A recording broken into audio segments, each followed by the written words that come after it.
Throwaways Podcast.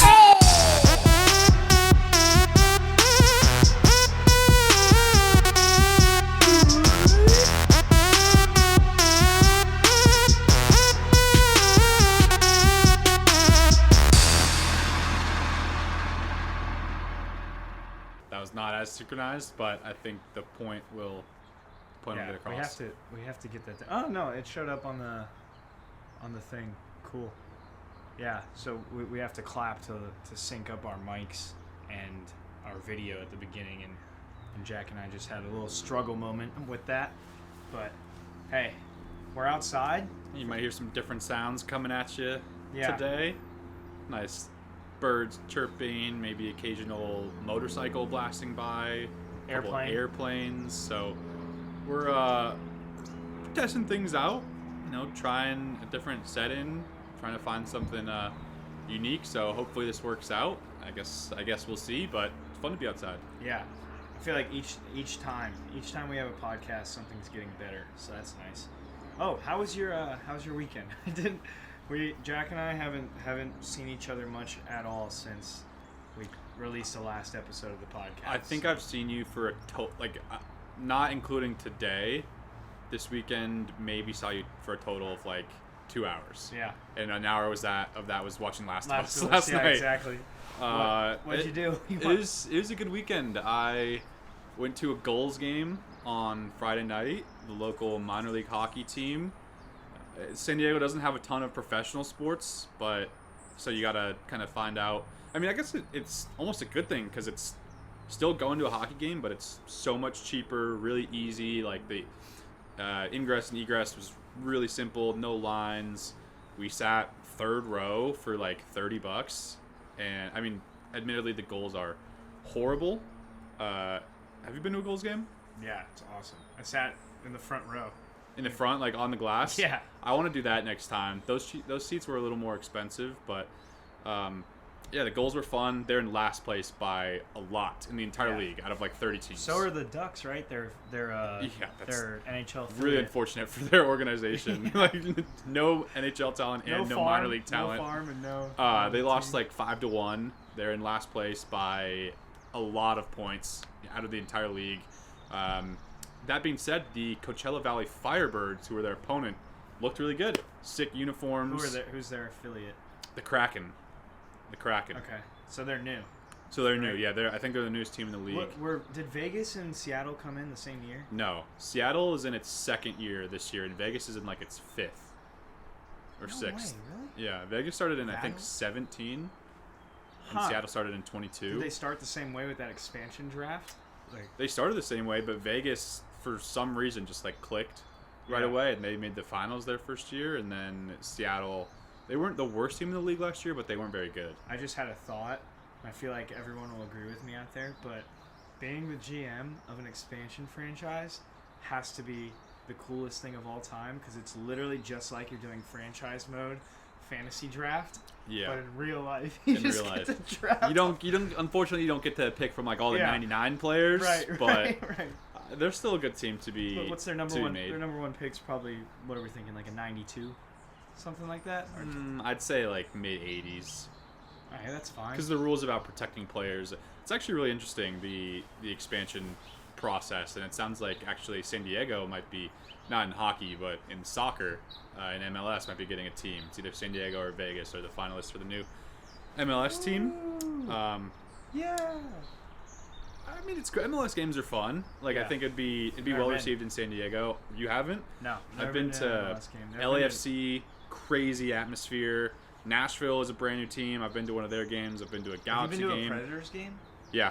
Predators games are really fun, and their arena's right on Broadway in downtown Nashville where all the bars are and all the partying is. Right. So the pregame and postgame scene for Predators games is amazing. Yeah, Nashville needs more teams because I feel like they need Nashville, a baseball team. They love their teams. Like the Titans, everyone It's a passionate town. Yeah. I wish the Titans were a little better. They're kind of stuck in that good, not great area where they've got an okay defense. They've got Derrick Henry. They're going to compete for the playoffs, but they really don't have a chance to win the Super Bowl. They have to move Tannehill back to receiver. Yeah, or to left bench or something. Yeah. But yeah, Nashville is a prime prime area for a baseball team, and I think that actually could be a good topic to talk about on a future podcast. But what maybe a draft, like good expansion cities, or just the like economics and the breakdown of an expansion and what that looks like, what makes a city a good candidate. Yeah. I think would be really interesting. But yeah, I mean, that's a professional goal of mine, is to work for a group that brings baseball to Nashville. I think would be really cool. Like Ballers, except you're bigger than Dwayne The Rock Johnson. And I wear cooler suits than him. Yeah. But yeah, back to that's. His hair's better than yours, but that's about it. I don't know. Back to what were we talking about? Oh, the weekend. Oh yeah. Goals was fun. Cool. Goals was fun. It was $5 beer night, so certainly made the most of that promotion. How many did you down? Well, they would only sell you if you asked for a beer. They had to give you 2. I don't know why. So it ended up being 10, no. but you got 2, and they have their own. It's Blue Line Blonde is the beer they sell. Yeah. It's okay. Yeah, it's a good one. I think I had 7 or 8. That's awesome. And some mini donuts. 7 or 8 that you remember? Or is No, that, 7 or 8 confirmed. You're guessing. Okay. 7 or 8 confirmed. Okay. Yeah, I had a great time, and then Saturday had some sushi. Actually, the best sushi I've had in San Diego. Where? Because I had thus sushi. far. I went on a hinge date Saturday night too, and I had sushi in PB somewhere. I went to Full Moon Sushi in. No. It's in like the gas lamp area, downtownish. Was it good? Like I said, it's the best I've had in San Diego thus Yeah, far. but you've been shitting on sushi in San Diego. I know. Well, so the bar was pretty low. Surprisingly, I think like LA, I found a lot of good sushi. San Diego, close to the water, really fresh. Hadn't had anything that blew me away. Now, like going back to Nashville, compared to that, everything here is good. But compared to what it could and should be, hadn't had anything super amazing. But this place was really solid. The nigiri was amazing, which is my favorite. We had this delicious roll called the don't remember Dancing roll. Dragon. It was all named after different phases of the moon. It might have been the full moon roll or the like waxing crescent or something. I can't remember what it was. It was the most expensive one, but it was also very good. Great miso soup. Yeah, it has to have good miso soup. Yeah, and that's how we knew it was going to be good. It was like that was the first thing that came out. We had decent sake. I'm not the biggest sake fan, but the miso soup came out. I looked at it, tasted it. I was like, this is going to be a solid sushi dinner. Do you like soju? Is that like a Japanese wine? I think it's or Korean. Spirit? It's like similar to sake, but I think it's the Korean version. I don't think I've had it before. It's good. If you don't like sake, you might not like soju. I think they're pretty similar, but like every time my friends and I will go to a sushi spot, we would just get like peach soju, and yeah, it's fantastic. And it goes down like water. So Yeah. we had this funny joke in LA because whenever we went to LA in October 2020, it was right in the middle of COVID. Like everything was closed except we go to Koreatown. Like we ended up spending the whole weekend in Koreatown because of the KBBQ and stuff, and that was like one of the only places we could like go out. So we would just go to KBBQ in Koreatown, and the service at this one restaurant wasn't the best. So we kept like getting up and going to like ask the server for like more food and drinks and stuff. And we had a joke that in the kitchen they were probably just like, when one of those stupid white boys gets up, just bring him another peach soju. He'll be okay. And we must have had like 9 or 10 peach sojus. Koreatown in LA is fun. Yeah. Like the all you can eat Korean barbecue. Road to Seoul, shout out, good spot. And then karaoke, like doing Korean barbecue straight into karaoke. Yeah. Was a fun night. Although it was interesting balancing the all you can eat KBBQ with then the pretty much all you can drink at a karaoke place. Yeah. And just getting plastered on a full stomach of just delicious grilled meat.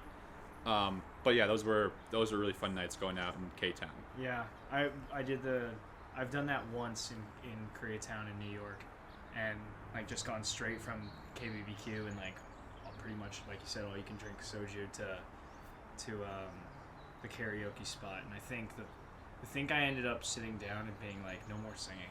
Yeah. You can like smell the meat like sweating out of you. Yeah. And like, am I singing the lyrics? I don't know. Yeah. Well, I mean, at a certain point, it doesn't matter. Yeah, you're just screaming. I think it was like me, two of my buddies who I think are coming out soon. You'll probably meet them, and then like our girlfriends. And I think at a certain point, the three of us just sat down and we're like, yeah, we'll just let the girls go. We're good, yeah. But I think the first like hour was dominated by us just screaming like Lips of an Angel. That's another good draft, although I don't know if I could even fit best karaoke songs into like a draft of 4 choices, because I have a lot. How many different variations of drafts could we do for just songs? Like karaoke songs, like love songs, like punk rock songs, like I feel like there's just like we could do like an entire year of drafts just off certain types of songs and like how they applied to different situations or specific genres, or best Lil Wayne songs. Top 5 songs that remind you of smoking weed with your friends in high school in a car. I've Infinity. Yeah, exactly. Like, yeah, that's insane. We do have Lights by Ellie Goulding, Eyes remix, or Bass Nectar remix. Oh, that takes me back. Yeah, I've been having so much EDM. Dude, I'm so mad at myself. I came in last night and I asked you because like I was like, this has to be a song that Jack put me on. Or no, I don't even think that, because like it's so like I've heard it so often. And then I walk in and I ask you like, what is this EDM song? I just figured you'd know it because you know more EDM than me.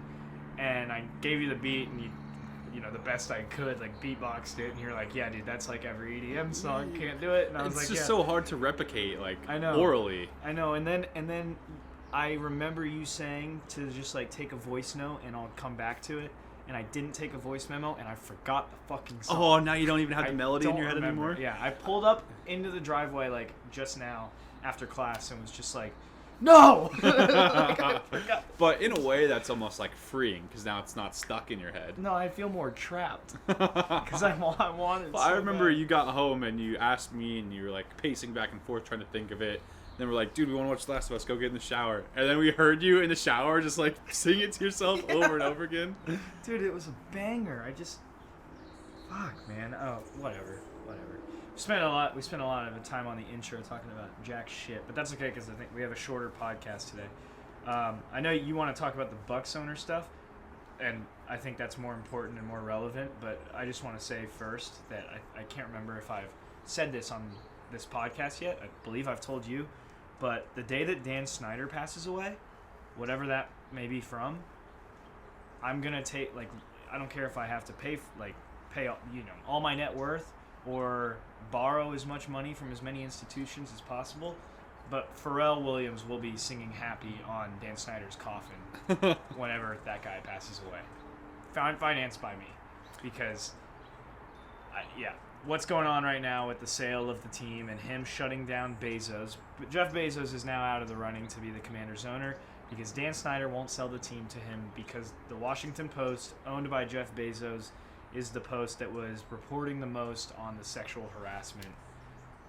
He's got to be one of the most petty, like, small-minded isn't the right word, but petty, like, vain guys, owners, rich guys, like, just at some level of wealth, just say, fuck it, like, I have all this money, why do I need to be worrying about this? Just go buy an island and die there, dude.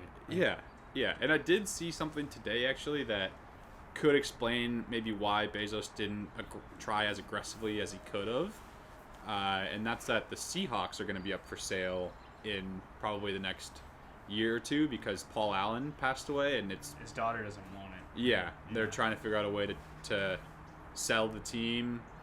It's maybe belongs to his estate.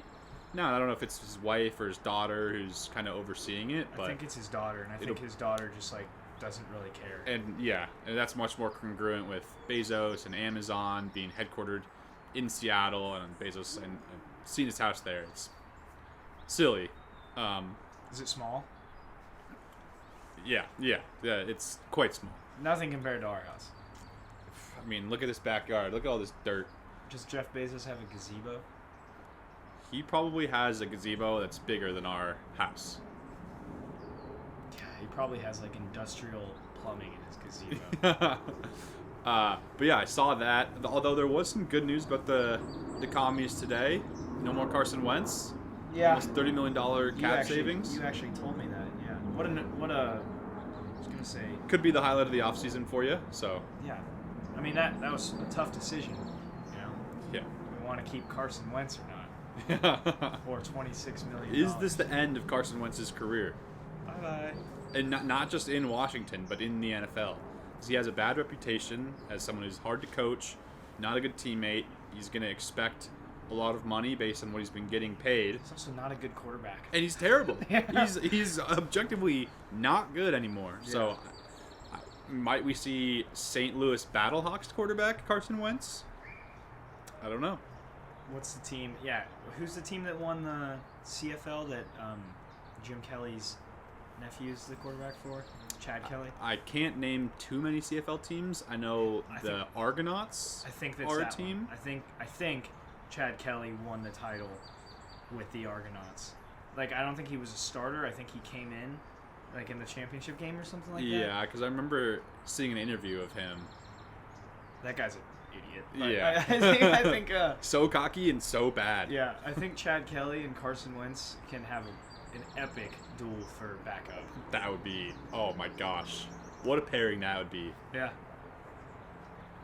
Be good stuff. Kelly. Remember his interview with Part of My Take? I was just like, this guy can barely speak English. He seems like a guy Billy Football would be really good friends with. Yeah. They probably are. But yeah, I just wanted to vent a little bit about Dan Snyder. I'm just ready for him to, like, don't let the door hit you in your ass on the way out. Is he just going to, like, sabotage, like, as much as he can before he leaves? It seems like it. Now there's, like, whisperings that he might not even want to sell the team at all. I don't know if Goodell is going to try and, like, gently force him to. But he's also, isn't he one of the wealthier NFL owners? Yeah. So I don't know what kind of, like, financial power. And then he says he has all this information that he could release, and I'm sure there's some stuff about how the NFL has covered things up or directed people not to talk about certain issues, or so it's just a messy situation. But I think it's in the best interest of everyone if Dan Snyder is just not involved with the NFL anymore. Yeah. If Dan Snyder is the owner of the Washington Commanders starting this next season, then Roger Goodell is officially an anti-football pussy. All right. We'll maybe write him a letter and tell him that. Yeah. The Throwaways Podcast is branding you an anti-football pussy if you don't force Dan Snyder to sell the team. He's gonna be like, who? It's Yeah. like, you know who. No, I want Roger Goodell to come after us. Yeah. Please. That's a good way to blow up. Yeah. I'm coming for all your possessions. What possessions? Yeah. Cool. Well, yeah, let's talk about the Bucks owner selling his stake in the franchise to another sleazebag owner, Jimmy Haslam. Yeah, Jimmy Haslam, who's been under fire for the Deshaun Watson contract and for just generally, I mean, he seems to be maybe well liked in Cleveland, because I don't think there's been a ton of noise about forcing him to sell the team, despite them just being historically god awful the last 2 decades. But you know his deal. He's like he's super. He did something to fuck over a union, like a truckers union or something. Like Did he? that. I haven't heard about that. Yeah, I think that's like his deal. We probably should have looked this up before the podcast, but go on, and then I'll look it up while. Yeah, so it's Mark Lazary is the now former Bucks co-owner. I think he had him and Wes Edens had about 25% each. So Lazary sold his 25% to the Haslam family. That 25%, I believe, is valued at almost $900 million. A little less, like 875, and that is after an investment of, I was looking at it earlier today, I think the team was valued at $550 million when this group purchased them in 2014. So that means 25% is about 135. No. 170 something. Yeah, 135 million. So that means their ROI was almost 700% in That's okay. 8-9 years. That's on $100+ million. That Sports will do, franchises don't are if you can buy a sports franchise, it's a pretty good asset to have. I would like to own one. Yeah. It's not the most diversified investment, but also when it's an NFL franchise, it's almost guaranteed to go up. Same as NBA, same as MLB. Recession-proof. Everything. I mean, with all the TV contracts constantly going up in value and getting renegotiated, and how popular these franchises are seen, and all the merchandise, and even MLS teams are exploding. Like LAFC is valued over $1 billion now. First MLS team to hit that valuation. I think hockey's probably a slower growth market, but still those are appreciating as well. So this space there's just so much money. But I did think it was interesting that the Bucks were sold, that Lazary sold now, in the playoff push, in the midst of they're not as dominant as they've been the last few years, but they're still in second place in the East, and it's a potential. They're the best player in the world, too. Yeah, and a potential championship season. It's interesting that they announce and finalize this now versus sometime in the off season. Are you speculating? Do you think? No, I'm not speculating. I'm just saying it's you don't interesting. Have any conspiracy? I wish I did. I wish I had my tinfoil hat on a little more, but I just thought the timing was interesting. It is interesting. But I guess Lazary already won a title a couple years ago, and he doesn't need another one, and saw the ROI. It'll be interesting to see what he does, if he gets into ownership with anything almost else, $1 billion, or if he just rides off into the sunset, and that's that. You'd catch me in Thailand hanging out with Cliff. Jimmy Haslam is the CEO of Pilot Flying J, and all those workers tried to unionize, and he just shut it. Shut it down. Yeah. So, yeah, I'm not gonna give an opinion on it because I'm just reading from 2 or 3 paragraphs that I found, but I've heard some stuff about him kind of being an asshole, and I guess shutting down a union isn't the best look. No, the workers are trying not. to unionize. So, yeah. Either paying $200+ million guaranteed to a alleged sexual predator. Yeah. No, I agree. I think, he's probably not the best dude in the world. But hey, the guy wants to win. So. Yeah, on $3.5 billion, I think it's the second most valuable sale of an NBA franchise ever, or maybe second most valuable sale of a sports franchise ever. I can't remember the headline I saw. Second most valuable sale? No, that doesn't make sense because the Broncos just went for 4.5. And I think that was the most valuable sale really ever. Yeah, I mean, all these teams are valued above yeah. that, but as far as actually money changing hands. Well, I mean, as far as money. No, changing it's hands, NBA because the Suns just sold for I think 4 something. Right. Yeah, no, I think as far as NBA, that's probably true, but also you said it was less than $1 billion that switched hands, right? Yeah, $900 million for the 25% stake. Right. So I guess I backtrack on that statement because that's not how much. The Commanders are supposed to go for 7, so they'll probably shatter every record. Knock on wood, but they'll shatter the record. Yeah, I saw someone dropped out of the bidding because they only offered 5.5. Only $5.5 billion. Yeah, it's crazy what all these franchise values across all the leagues have done, but especially NFL and NBA in the last decade. Yeah. Everywhere, nothing was valued over $1 billion, maybe 500, 600 million outside of the Lakers, the Cowboys, these huge name brand franchises, and now I don't know, the Atlanta Hawks, the New Orleans Pelicans are probably worth $1.5 billion. Yeah. And that's crazy to me. Just a basketball team in New Orleans. Yeah. No one really follows them. I haven't even gotten a chance to talk to you about this yet because are you done with the ownership piece? Yeah. Cool. Yeah, I haven't even gotten a chance to talk to you about this yet because we haven't seen much of each other this weekend. But my Braves lost on a guy stepping out of the box. Or taking too long to step in the box. I still need to really understand the intricacies of the rule because I think the pitch clock changes when there's a runner on. It's the time on the clock is for the pitcher to start their windup. And then I saw something about, like, if the batter is in the box, as soon as their eyes go up, you can, as soon as their eyes go up, the pitcher can start his delivery, which, I don't know, is really interesting to me because, like, from my baseball career, I'd walk up, tap the back outer corner, tap the back inner corner, and then kind of wave the bat a little bit. I did that every single pitch.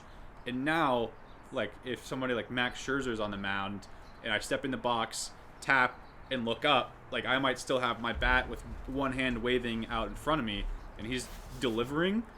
I think it, number one, benefits the pitchers, puts a lot of power in the pitchers. And I saw quotes from Scherzer about that today.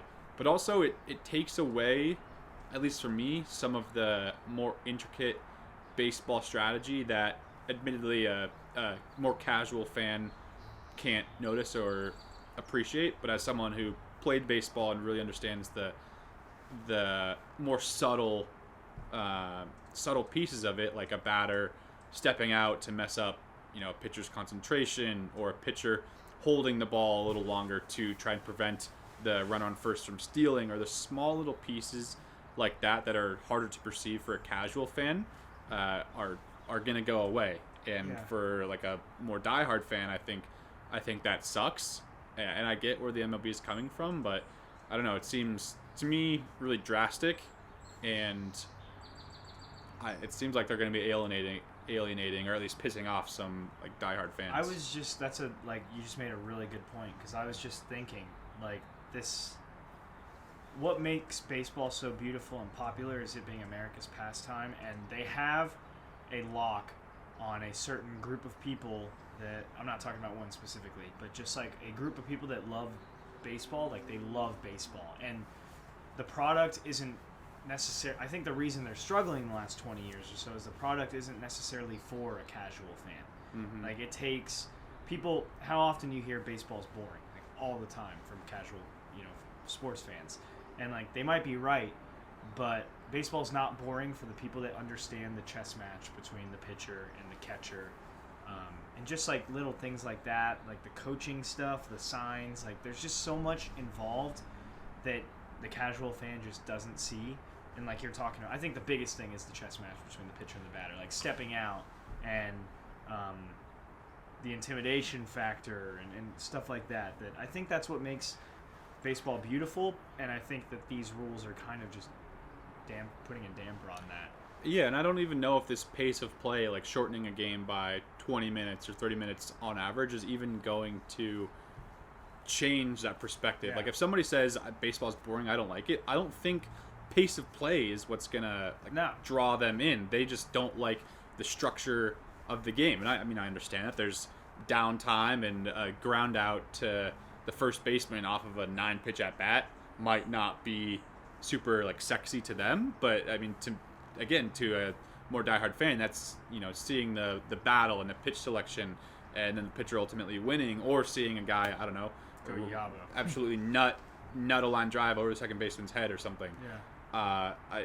Those are the nuances that I appreciate, and I think baseball, like we talked about a stat in class maybe today, where it's about, you need to get kids interested. That's the number one indicator of eventual fandom, is playing under the age of 10 years old. Mm-hmm. And baseball needs to do whatever it can to market to those kids. I think social media is a huge thing, being better with highlights and with YouTube and making that more accessible and sharing and getting players to buy into that as well.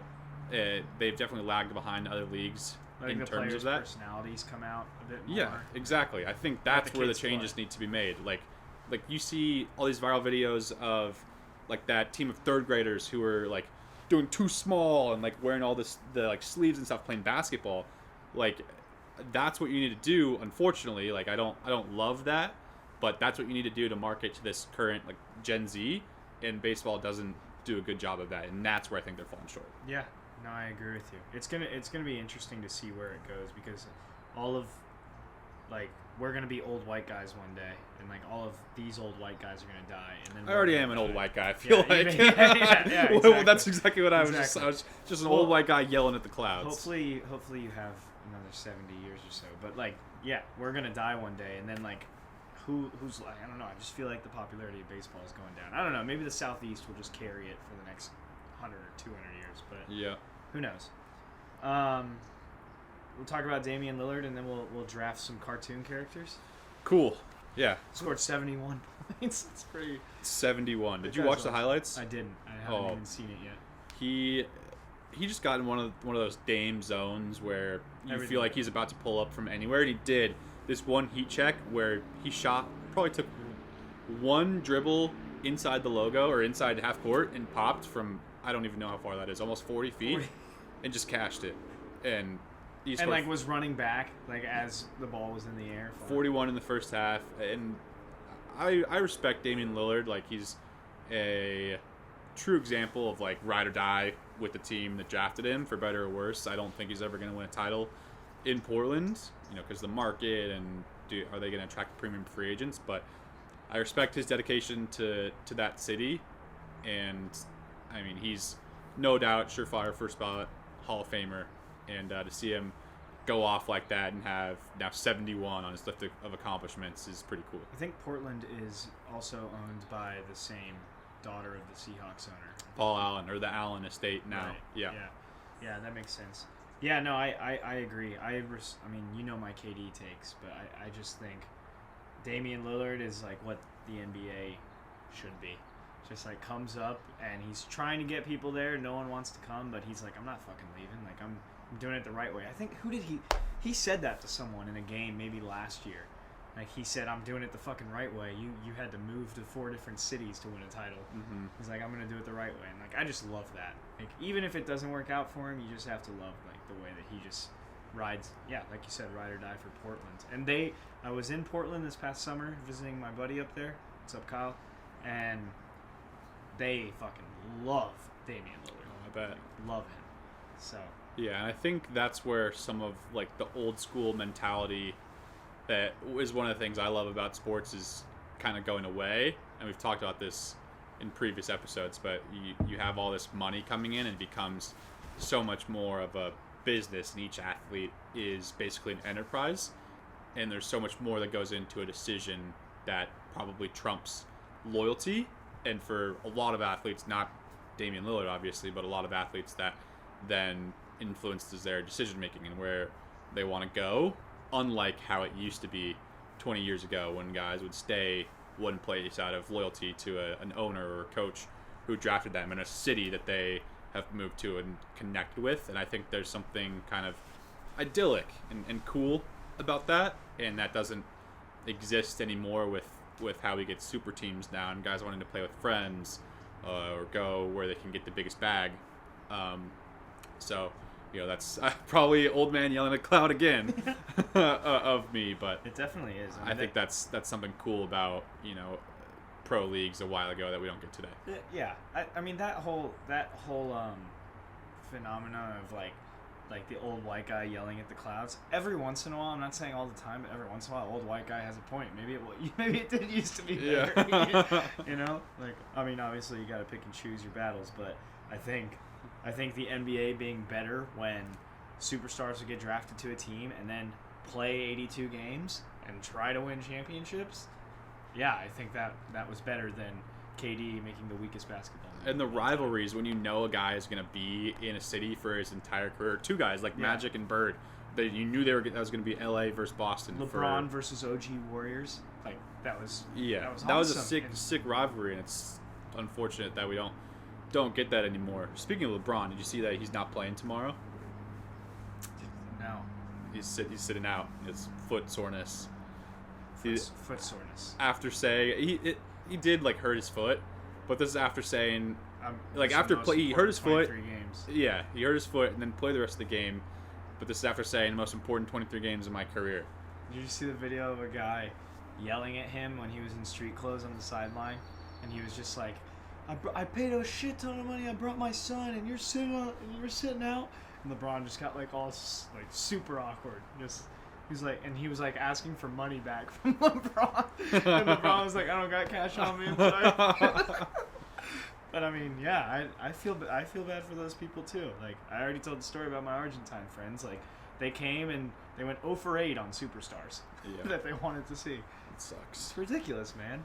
Especially like now, like end of the year playoff push.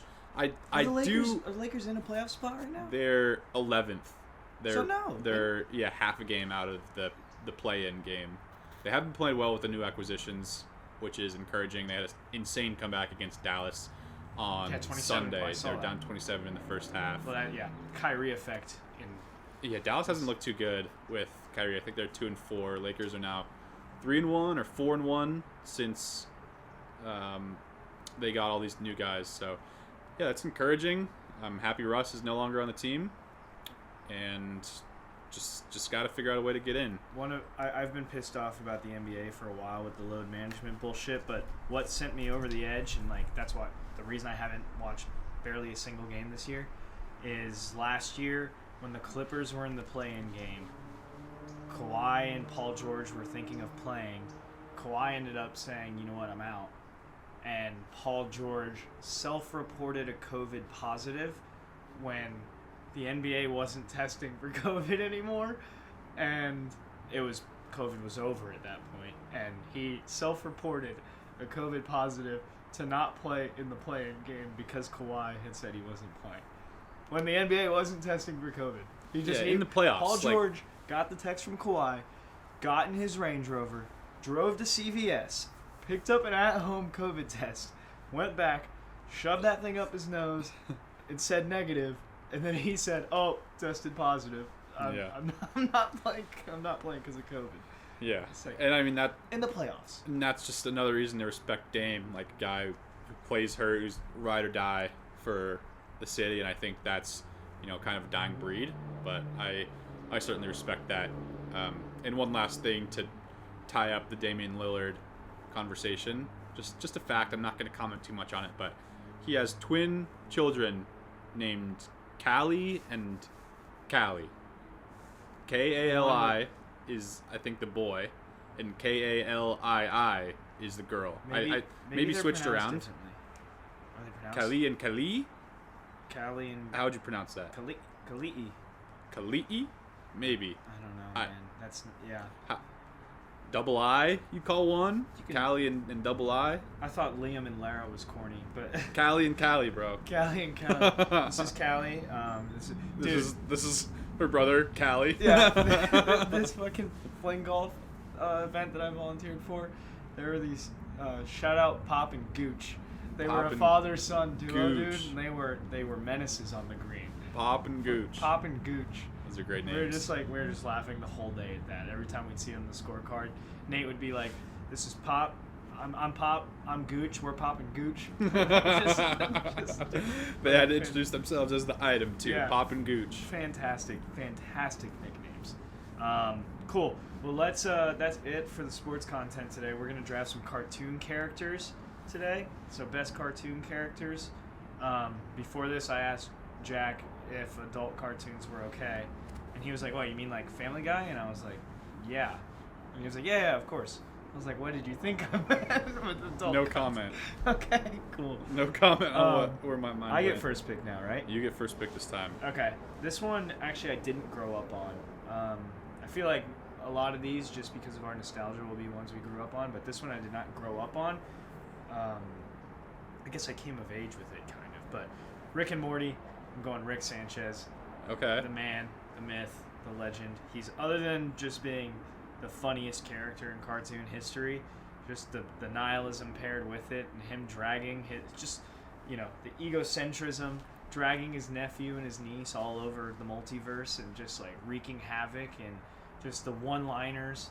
He's just fantastic. Just everything about it. I have not seen too much Rick and Morty. Oh my god. I've seen a handful of episodes, enough to know like a good amount about how Rick the character is, and nihilist, drunk. He's drunk. Yeah, he's drunk all the time. He has like that alcohol smeared on his mouth when he's fucked up. Smartest guy in the multiverse. Yeah, like invents a bunch of cool stuff.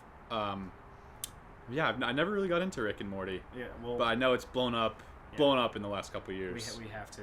I have to get you into it. It's just it's so good. Have you seen Pickle Rick? I've seen Pickle Rick. Okay. Yeah. Yeah. If you had said no to that, then we would have just ended the podcast and gone in and watched. I think there's a big booty mix where one of the drops is like it builds Pickle up and it's like Rick! I'm Pickle Rick, Yeah, and yeah, then drops there is. into something. I know exactly what you're talking about. Yeah. Yeah, that's a great one. There's tons of. They're all great. But yeah, Rick and Morty is fantastic. It's just a stupid, funny cartoon, but then you got some nihilist themes in there, which I fuck with heavy. So, Rick Sanchez is my number one overall pick. All right, we're only gonna do 4 today because we got a short podcast. So I've got 2 great ones that I am a huge fan of. The first one I'll go with is Eric Cartman. Cartman from South Park. because I'm not a South Park guy, and you're not a Rick and Morty guy. South Park, it was like probably Rick and Morty. Like I didn't watch it as a kid, but then I got to college and started appreciating some of the like political overtures and some of the like societal commentary in South Park, and that was so funny, and how they were able to do it. Like there'd be like a big event, like whether it was in the world or in the U.S., some sort of political or social event, and they tie it into that episode's plot that came out like a week or 2 weeks later, and I thought that was really cool. And then Cartman's ability to like, it's similar to Rick in the nihilist, like so vain and wanted to make everything about him and wanted all the attention, but was really like thin-skinned at heart. And then the fact that it's just South Park and the vulgarity of the dialogue, the fact that he's supposed to be, I think, a 4th grader or a 3rd grader, and he's talking about just all this horrific, like really racist stuff.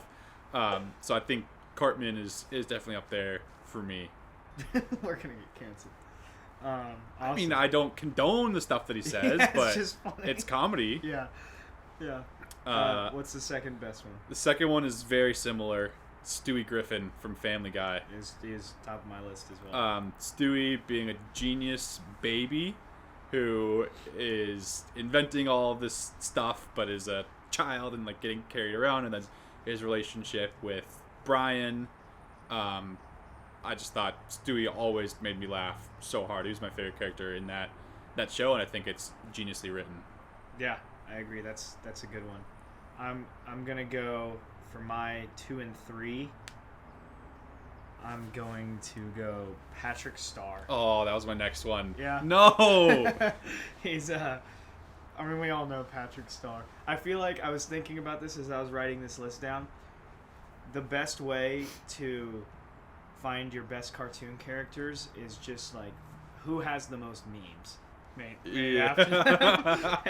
And Patrick Star has just an unlimited amount of memes, along with like SpongeBob and a few others. But yeah, just great. The most loyal motherfucker in the whole wide world. You always know where to find him under that fucking rock. Yep. And yeah, I just, as a kid, like thought he was so stupid, and I just grew to just love that. Just innocent and dumb. I love it. And I love it. yeah. I initially wrote down SpongeBob as like one of the best cartoon characters for this draft, and I was thinking about it, I was like, wait, Patrick is way better. Yeah. And so I had him on the list. I think that's a good pick. Awesome. And then this one is Stewie's counterpart, Brian. Yeah. Yep. And like if I hung out with Brian, I would hate him. Like, and I think everyone would. Like, I think just the what's a good word? I guess it's kind of oxymoronic that he is the elitist, like, asshole that he is, while also being a dog. Yeah. I just think it's so funny that he's just, like, so misunderstood, and he's like a tortured soul, just like this, has this sad boy complex and thinks he's like the smartest guy in the world, and he's just like a giant case of unfulfilled potential, and like, just he's a dog. He's a family. And his owner, like, wants to be a writer. His owner is Peter Griffin. Yeah. Like, how low on the totem pole are you if Peter Griffin owns you? Like, it's just, but it's great. And that being said, he's so funny. I think one of my favorite episodes of anything all time is Brian and Stewie when they're stuck in the bank vault overnight, and then they just like walk out happily, like holding each other's hands basically. It's just one of the, and I think Brian was contemplating suicide, and Stewie found out about it, and they have some heart-to-hearts. So it's a stupid, funny episode, but it's like one of my favorite episodes of TV of all time. So yeah, Brian Griffin. That's a good one. That's my third pick. All right, so my next two. You really threw me off with that Patrick Star pick. Okay, I'm gonna pick. This is a personal pick. I wanted to work my favorite cartoon of all time in Pokemon. Mm-hmm. I remember waking up on Saturday mornings to watch Pokemon, like 2 bottles of apple juice, double fisting, and I was gonna pick like Ash or Pikachu, but that's too low hanging fruit. And then I thought, I know who the perfect character is. It's Brock, my boy Brock from Pokemon, the rock gym leader, who was always just perpetually high. His eyes were shut all the time, and he was just the horniest man alive. Always chasing after Officer Jenny or Nurse Joy. Literally all he would ever think about was crushing on them. Always getting rejected, just a tortured romantic soul. Yeah, I thought Brock was an OG of the Pokemon game. That's a good pick. I didn't watch too much Pokemon, but I know who you're talking about. It is my favorite. Another good draft would be, I mean, just for me. Yeah, Top I've Pokemon. I've literally watched Jack sit down and name all 151 original Pokemon. So 51. I think I can name you like, I would be like super happy with myself if I could give you 10. But I would be happy if you could give me 10. We'll talk about that on another episode. Yeah, that's fair. My last pick is going to be Shaggy from Scooby-Doo. That was gonna be my last pick too. Just a high guy who somehow worked his way into a gang known for investigating mysteries, even though he's just the biggest stoner, and the fact that it's a children's show, and they somehow passed this character as one of the gang, even though he's like always eating and so stupid, just like really stereotyping the high guy and burning it into children's minds from a really young age. I thought it's just hilarious, and I was a big Scooby-Doo guy as well. Shaggy's an OG. Yeah, awesome. That's a good one. Do you have one more? No, that's 4. That's 4. Okay, cool. My last one, I was gonna pick Shaggy, but I have some good people lined up. So this is my last one, and then we'll end the podcast. I could go either of Ed, Double D, or Eddie, but I'm not going to. I'm gonna do the boy who we were all jealous of, Timmy Turner. Timmy Turner. Everyone wanted some goldfish that they could fucking ask to a milkshake for. Yeah. Large white chocolate A shake. skateboard, or to be able to fly, or just all the stuff he did. Yep, we all related to having a shitty babysitter, Vicky, Icky Vicky. No. Icky Vicky, you're so sicky. Dude, yeah. And then it was just a great series. And yeah, that guy got to do pretty much whatever he wanted. And I feel like he was always noble, like he always like would do the right thing for Dimsdale. So. Oh, do you know? I'll talk about him in honorable mentions. Doug. Good character. Doug Dimmadome, owner of the Dimsdale Dimmadome. Probably too niche to be included on this list, but his giant hat, just saying Doug Dimmadome, owner of the Dimsdale Dimmadome. Yeah. And Vicky's a good character too. But, yeah. But she's a Chip Skylark. She's a bitch. Yeah, great Chip character.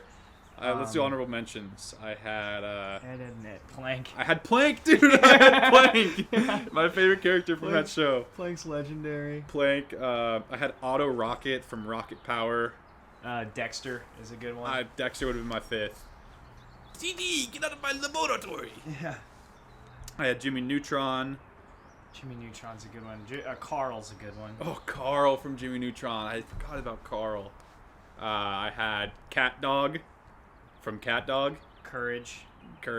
That show scared me as a kid. I think we've had this conversation before. It didn't like terrify me, but it left me feeling like weird. Yeah. Like, it just gave me the heebie-jeebies. Yeah, like, that's a good way to put it. I'm 7 years old. I don't need to be watching. Yeah, I don't need yeah. to be scared by a this cartoon. is like terrifying. Yeah. There's never anyone out there to help those people in the middle of nowhere. It's like, oh, dude, what's going on?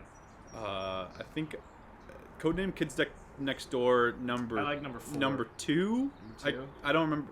I don't remember the numbers. Let me pull them up. Not number 1. Codename Kid.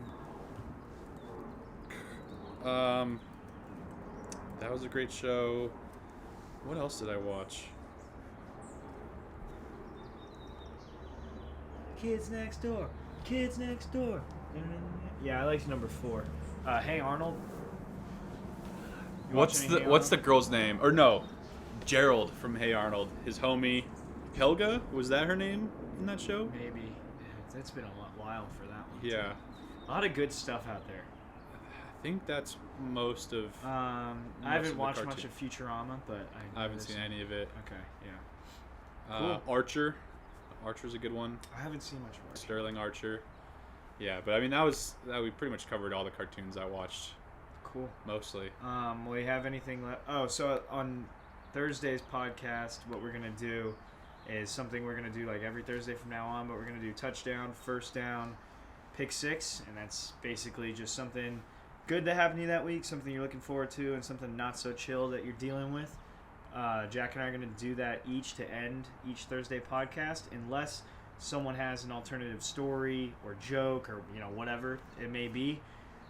If the other person deems that not good enough to replace touchdown, pick 6, or first down, then there's going to be a punishment on camera, whether it's sit-ups or push-ups or shotgunning a beer. I like that one. Yeah, that's a good one. But yeah, we're going to make sure that's incentivizing both of us to bring you guys some quality content. And we still did our XFL bet. Yeah, and we haven't forgotten about the XFL. So we'll come up with that so this week. We'll come up with that this week and let you guys know on Thursday as well. Other than that, you good to go? I'm good to go. We got a fucking accounting exam. Oh, gonna go learn about costs and Yeah. I don't even know what we're about to go learn about. Well, we spent 8 hours of the 15 hours we've had in that class so far talking about total costs and how fixed costs plus variable costs equals total costs. So I'm feeling pretty good about that concept. Yeah, But yeah. Apparently I'm not because I couldn't even remember. But well, that's Cool. me getting an hour. Yep, and then we're gonna go play some softball tonight. Jack went Yabo in our first game. We've only played once since then. We got shit pumped on the second game. Like they were giving us strikes and giving us outs and getting thrown out on base on purpose. It was Yeah. just absolutely embarrassing. Hopefully we're playing a more comparable skill level tonight. Yeah, that was bad. But we're gonna go do that. Then we're gonna take an exam, and then we'll talk to you guys again on Thursday. Thanks for watching. Thanks for listening. Subscribe. Tell your boyfriend. Tell your girlfriend. Tell your one night stand. And Your mama. we'll talk to you guys. Yeah, your mama. And we'll talk to you guys later. See y'all.